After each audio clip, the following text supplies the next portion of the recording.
نحمد صلی اللہ رسول الکریم اما بعد فاعوذ باللہ من الشیطان الرجیم بسم اللہ الرحمن الرحیم۔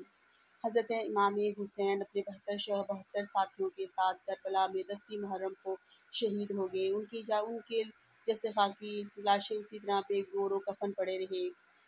پھر 13 محرم کو قبیلہ بنی اسد جو غازرہ میں آباد تھے وہ سب آئے اور انہوں نے حضرت امام حسین علی اکبر علی اصغر کو ایک جگہ ان کے تمام لاشا کے حصوں کو ان کے جسم کے حصوں کو اکٹھا کیا اور دفنایا، اور اسی طرح باقی تمام جو شہداء تھے ان کے جسم خاکی کو بہت بڑا گھڑا کھود کر دفنایا۔